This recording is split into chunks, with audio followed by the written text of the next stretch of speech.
Alright, now that we got the nut slot cut out, next step is we're going to start fretting this.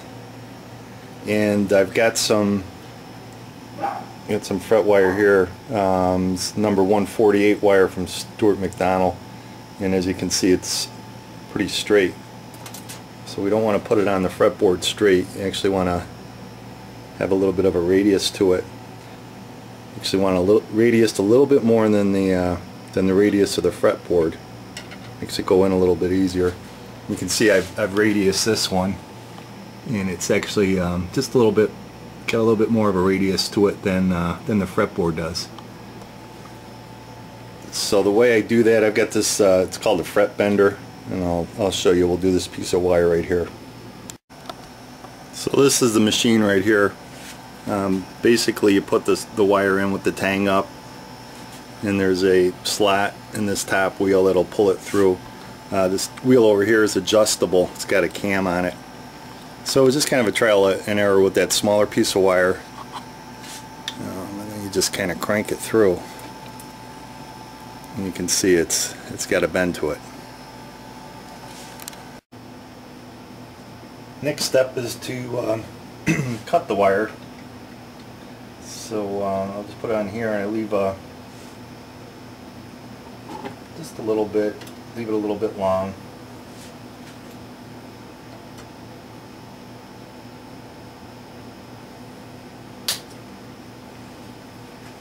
Right there.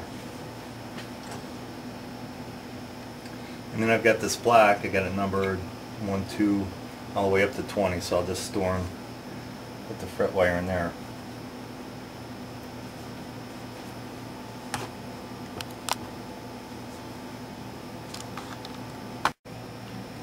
I just noticed this after I cut the frets.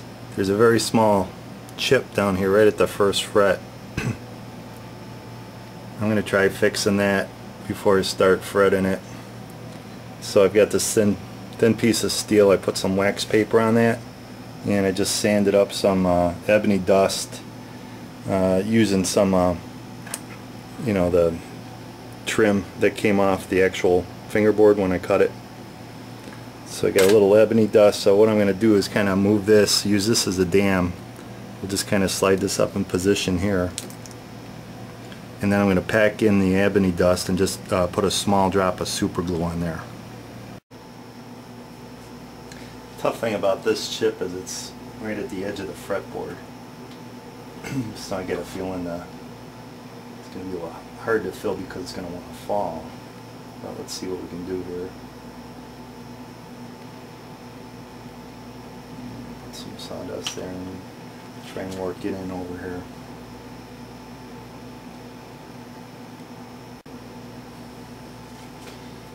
If I want to play with it too much, I just put a little drop of super glue on there. I had some around here somewhere. Here it is.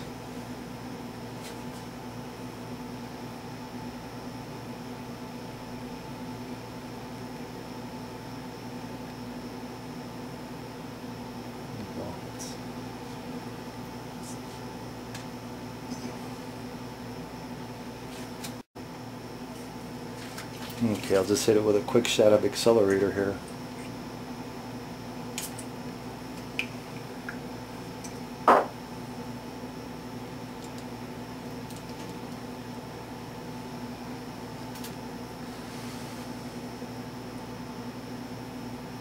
And I'm going to find some fine sandpaper. Alright, I think this is 320 on a stick. 320 let's see what happens here.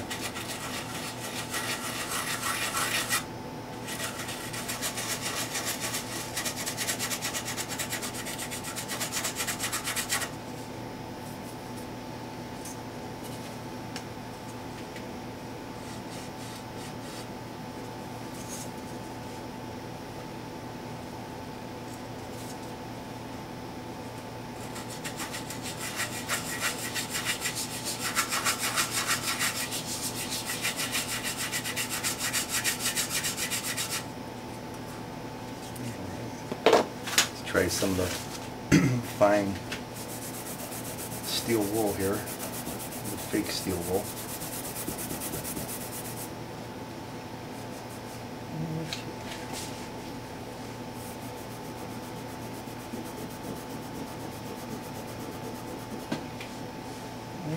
Stop there because most of it I think is going to be under the fret.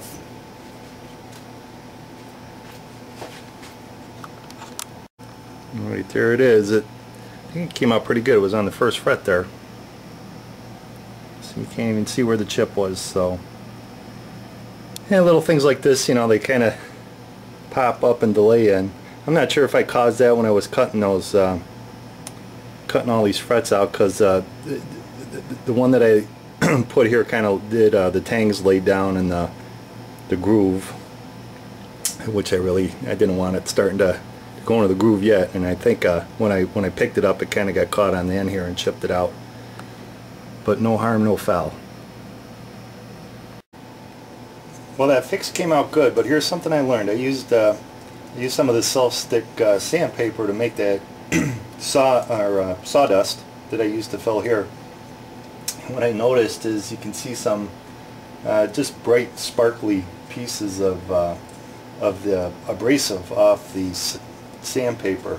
So I think next time I do something like this, what I'm going to do, I'll just get a fine file to make my to make the sawdust, and then I won't get any of the small sparklies in there. And that's no big deal because that was so small here. But if I had like a chip like right in the middle where you might see it, I would go that way with the file. So anyway, before I start fretting, I've got all my frets cut, and we just want to make sure that, you know, by sanding this board, we got quite a bit of sawdust down in the fret slots here. So I've got this, you know, kind of an X-Acto tool here. It's just got a hook on it. I'm just going to go down and clean all the slots. See, there's a lot of sawdust in these. And just get all that sawdust out of there. Well, it's important to do that. A surprising amount of sawdust that sits down in those fret slots. In fact, I even found, like on the 12th fret here, I must have not, when I did that slot, I must have not pushed the fretboard all the way with the saw, or across the saw, and I hadn't cut. The end was actually a little high. I didn't get all the wood out of there. So I found that when I was cleaning out, and I just made sure that the slot was even all the way across. Alright, I'm ready to start fretting this, and what I'm going to do is use these highly modified vice grips here. They take this like a radius piece of brass that will fit over the frets, and basically what you do, you push them down with a little bit more radius than you've actually got. So I'm using a 9.5 radius, and that kind of gets the ends down, and then you follow up and you use the 16.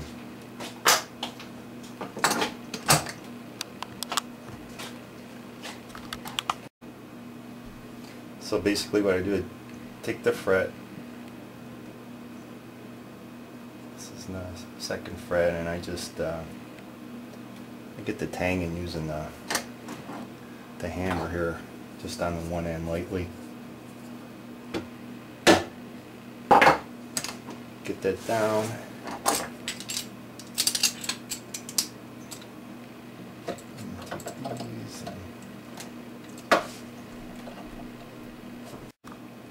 Here we go. They were just a little too loose, so I get it centered, and then I can just press down, and you can feel it go in.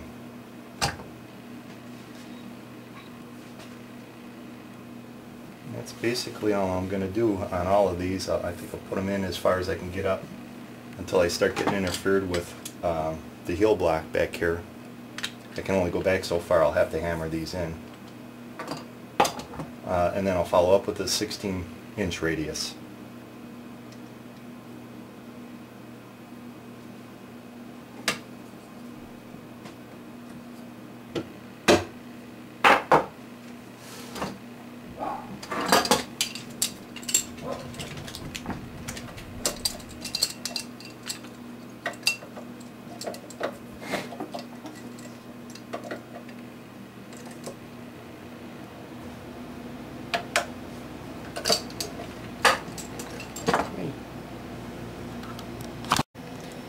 Well, I get the first 5 in, and I like this tool. They call that Jaws, but I still have the 9.5 inch radius on here. If you do a close-up, you can see they're down on the ends, but we haven't really pushed down the middle of the fret yet.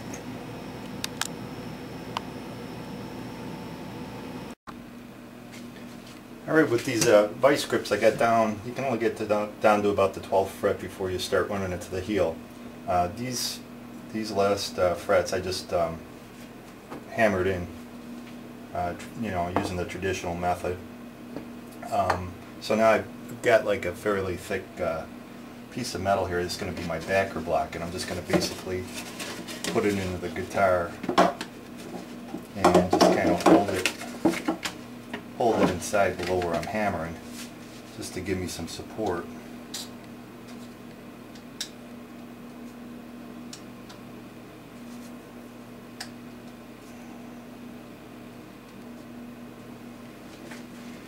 And because I'm right-handed, I think I'm going to have to flip the guitar around. Well, let's try it. Yeah.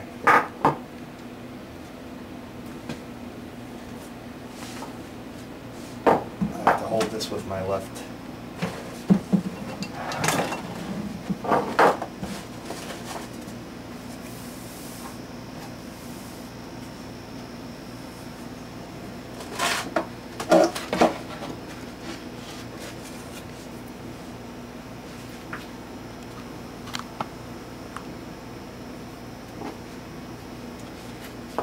So I'm going to use this backer block in here just to support the guitar.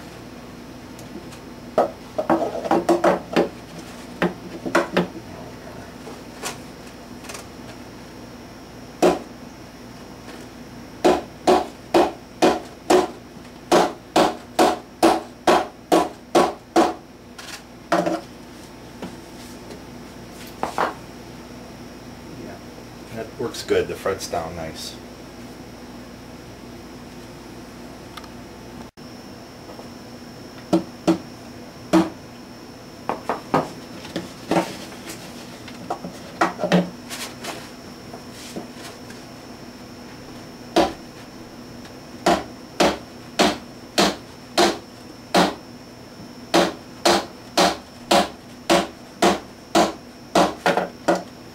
So you can tell when you got the backer block in the right place, because if you try and hit it without it in the right spot, you can see the hammer just bounces back up on you, and the fret won't go in.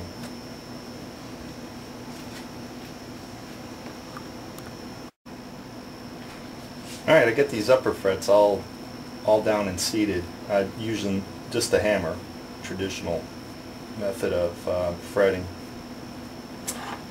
And what I'm going to do now, I've got to get these down to the 16-inch radius, so I'm going to take, well, there's just a little hex screw in this thing. So we'll take out the one we've got in here now, which is, they're marked. Yeah, this is a 9.5. And that's what they recommend to do it this way. They want you to get the ends of the frets down first, and then come in with the actual radius and bring them all the way home. So I'll put in the 16 here.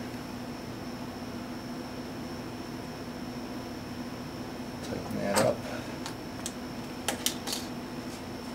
and then we should be able to just go right down the neck and bring them home.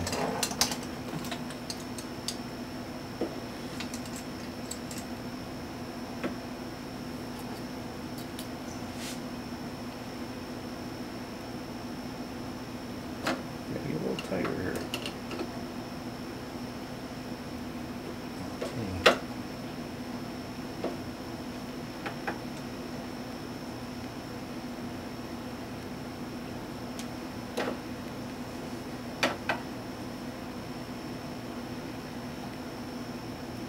Let's see how we're doing.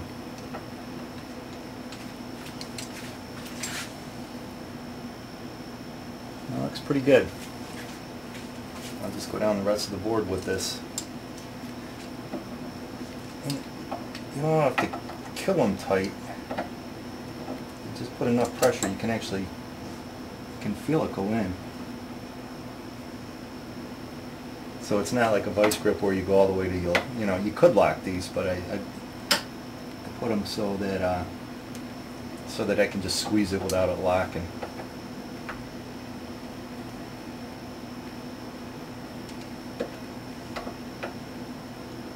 like this. It's quick, and you know you're getting the right radius on the thing.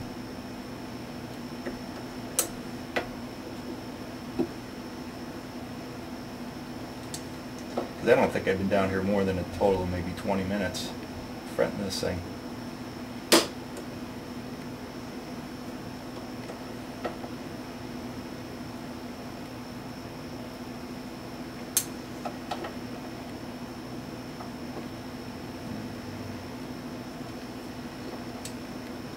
That was the last one. This one I might have to hammer down. I'm not sure I got this one.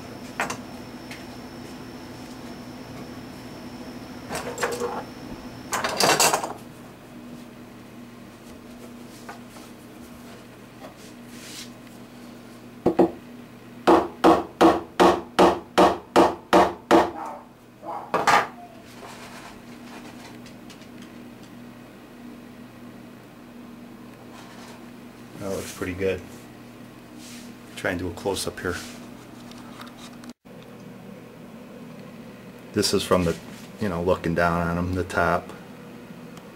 But if you sight down, you go back down and you just kind of sight down the board. Let's see down here.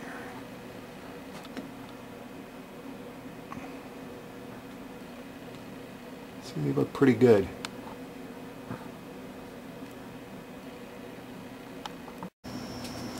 Alright, next step is to take these fret nippers and just trim them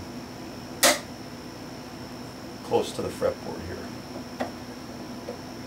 And I try to make sure that I don't do that and lose them.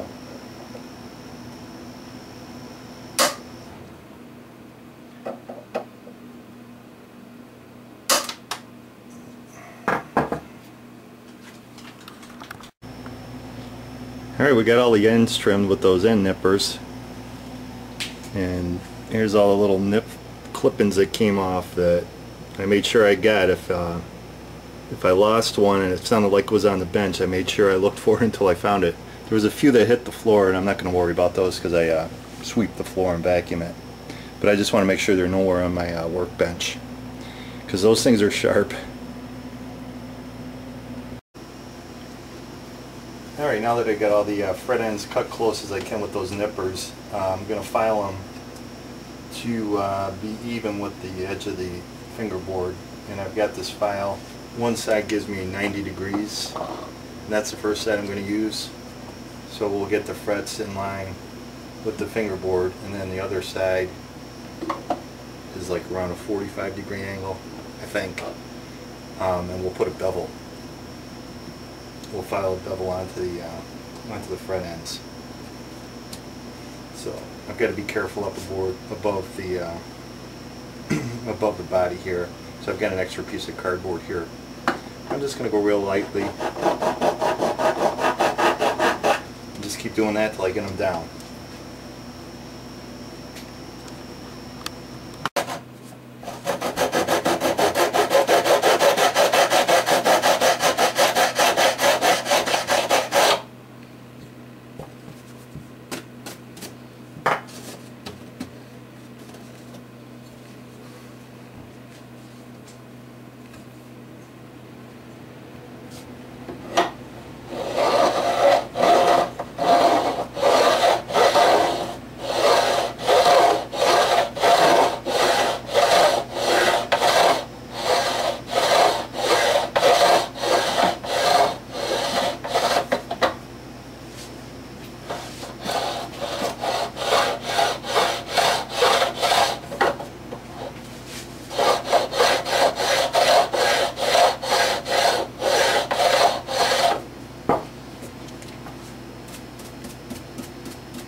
Okay, we got all the fret edges here done at a 90, and they're even now with the edge of the fingerboard. So I'm going to put the bevel on them now. We'll start up here over the tongue.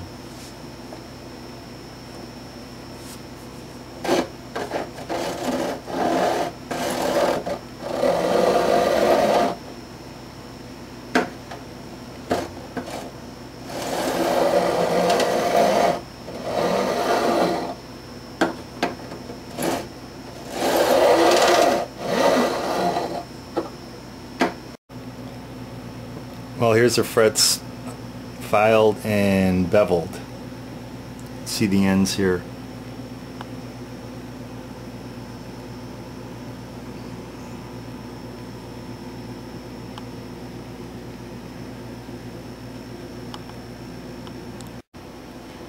Alright, the next step's just going to be to knock the little burrs off the end of the frets from the filing, and I've got a 3-corner file here with a safe, like there's no teeth on the edges here. So basically we just bring the file up to the fret and just kind of roll it all over a little bit. Just take those burrs off.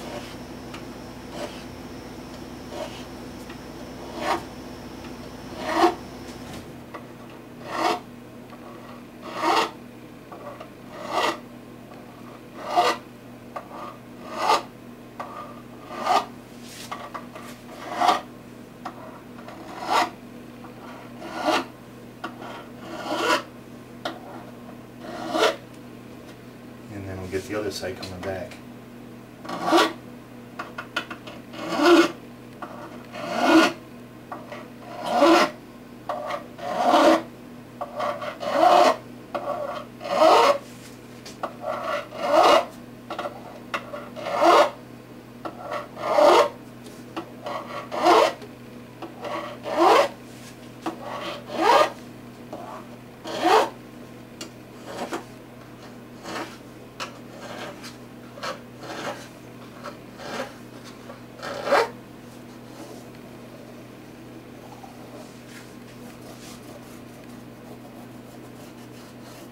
That feels better. I'm just gonna look at them real close, but I think I got them all pretty good. Yeah, I just got to turn around and do this side now.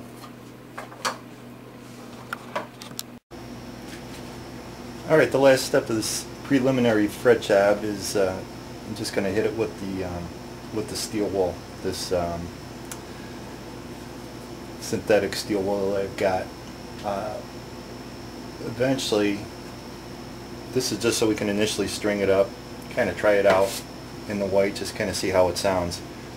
After I get everything back apart and finished, when I finally put the guitar together, then we'll do a total level on the frets, and we'll do a polishing, the final polishing. That will be the last step. But for now, we just want to see just want to see how the guitar sounds. So right now I'm just gonna, this is real fine. Let's kind of polish up the edges a little bit here.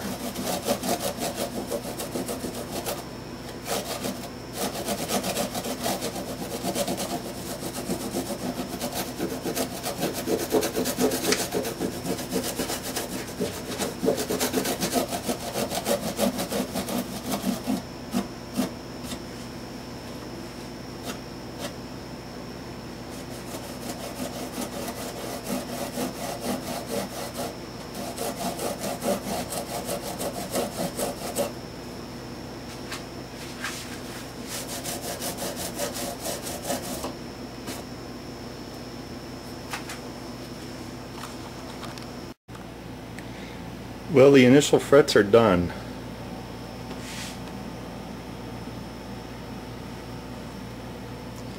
And overall they don't feel too bad. I mean, it's just as good as some of the cheap guitars. Of course, this fret job is going to be a lot better after we level this out, and then I'm going to polish them.